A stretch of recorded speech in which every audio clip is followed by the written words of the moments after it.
दिया हुआ ये था कि एक समांतर चतुर्भुज के विकर्ण बराबर है, तो सिद्ध कीजिए कि दिया गया चतुर्भुज क्या है, एक आयत। ठीक है, अब इस आयत को सिद्ध करने के लिए अपन बात ए बी सी डी एक आयत बनाया और ये अपना विकर्ण हुआ। फिर अपन इस उत्पत्ति में लिखते हैं कि ए बी सी डी एक समांतर चतुर्भुज है। समांतर चतुर्भुज है तो समांतर चतुर्भुज में क्या होगी, गुणधर्म क्या है उसके कि सम्मुख भुजाएं क्या होती है, समांतर और बराबर। तो ये हुई समांतर की जगह अपन लोगों ने बराबर लिखा है, ए बी बराबर क्या लिख रहे हैं, यानी कि ये इस भुजा के बराबर।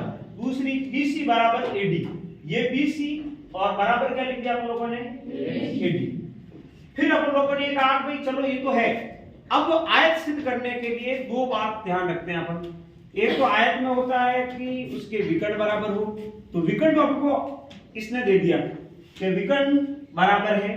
दूसरी कंडीशन क्या है आयत की कि उसका प्रत्येक कोण कितने डिग्री का होना चाहिए, 90। अब जब 90 सिद्ध करने के लिए अपने पास एक कंडीशन ये आई है कि इस कोणों को 90 कैसे करें। तो इनमें जो विकर्ण के द्वारा जो त्रिभुज बनते हैं उन त्रिभुजों को सर्वांग सम कर लेते हैं। सर्वांग सम करने से क्या होगा कि उसके संगत अवयव क्या हो जाएंगे, बराबर। यानी कि अपन लोगों ने एक तो ये त्रिभुज यहां से ये वाला लिया, दूसरा यहां और ये त्रिभुज लिया।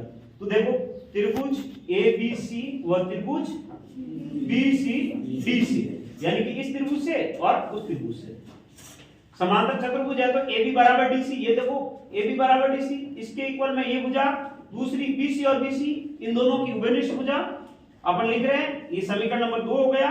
तीसरा ए सी बराबर डी डी बी डी, यानी कि दिया हुआ है क्या है ये, विकर्ण। तो विकर्ण बराबर हो गए। तो समीकरण 1 2 और 3 कौन कौन से नियम है अपने पास, देखो एक तो side angle side angle side angle side side side और समकोण कर्ण भुजा नियम। अब इनमें से लगा कौन सा अपने, साइड साइड साइड नियम। तो त्रिभुज हो गए दोनों सर्वांग सम।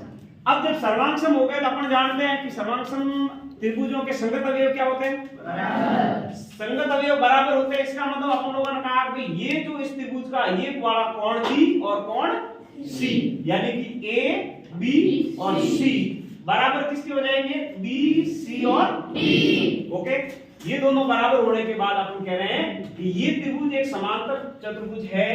तो ये ए बी और सी डी क्या हो जाएगी, या डी सी बराबर समांतर हो जाएगी और बीसी एक तिर्यक रेखा। तो आप जानो अपने 6वीं प्रश्नावली से अपन ये कहते थे वो समांतर रेखाएं का गुजरे और तीसरी एक तिर्यक रेखा इस प्रकार काटती है। तो इस प्रकार बड़े अंतःकोणों का योग कितना होता है, 180। अपने देखो एक वो समांतर और दूसरी तीसरी ये समांतर, तो ये हो गई तिर्यक रेखा बीसी। इससे कोण A B C plus B C और डी दोनों मिलके कितना योग, 180। अब देखो एबीसी और बीसीडी यहां से देख सकते हैं हम कि समीकरण 4 से देखो 4 में लिखा है एबीसी बराबर बीसीडी, दोनों बराबर है। तो चाहे तो एबीसी लिखो बीसीडी की जगह या बीसीडी लिखो एबीसी की जगह, तो ये दोनों एक जगह लिख दी, एक और एक मिलके कितने हो गए, 2 एबीसी बराबर 180। 2 का भाग दे दिया, एबीसी बराबर 180/2 और एबीसी बराबर 90। जब ये 90 हुआ तो ये भी 90 हो रहा है, ये 90 होगा तो ये भी 90 हो रहा है, ये भी 90 हो रहा है। इसका मतलब कोण ए कोण बी कोण सी और कोण डी बराबर क्या, 90 डिग्री। इसका मतलब क्या हुआ, दोनों विकर्ण बराबर, प्रत्येक कोण 90 डिग्री। तब अपन कहेंगे कि एबीसीडी एक आयत है। इस प्रकार होगा कि एक वर्ग के विकर्ण बराबर होते हैं और ये भी सिद्ध कीजिए कि इन दोनों के विकर्ण परस्पर समकोण पर प्रतिच्छेद या समद्विभाजित करते हैं। यानी कि ये ए बी सी डी एक वर्ग है और इस वर्ग के विकर्ण यानी कि AC और BD, यानी कि जैसे ये मैं मिटा रहा हूं, ये दोनों आपस में बराबर है। एक तो ये सिद्ध करना है AC और BD बराबर हो, फिर दूसरा कह रहा है ये जो बीच में कौन कर रहा है ना पत्ती से ये संधिबाधित करते हैं। संधिबाधित का मतलब दो बराबर भागों में बांटते भी है और ये कोण कितने डिग्री का होना चाहिए 90। तो इससे करने के लिए आप लोगों ने क्या किया, उपपत्ति में दे रखा है कि ए बी सी डी ये पूरा का पूरा अपन देखते हैं लिखा है ए बी सी डी एक वर्ग है। तो वर्ग है तो वर्ग की विशेषता क्या होती है कि चारों भुजाएं बराबर। तो आप लोगों ने लिखी ए बी बराबर बी सी बराबर सी डी बराबर डी लिख दिया।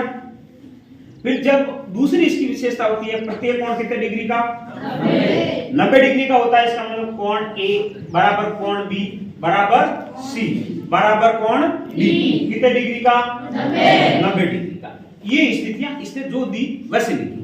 फिर अपन लोगों ने इसको सिद्ध करने के लिए अब करें तो करें क्या, प्रत्येक कोण 90 डिग्री भी सिद्ध करना है। विकर्ण बराबर करने के लिए अपन लोगों को दो सर्वांग सम त्रिभुजों की आवश्यकता रही।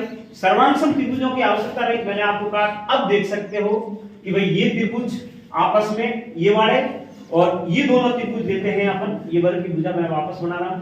इसको देते हुए अपन देखा कौन से त्रिभुज दिए अपन लोगों ने कि त्रिभुज ए बी सी व त्रिभुज डी सी बी।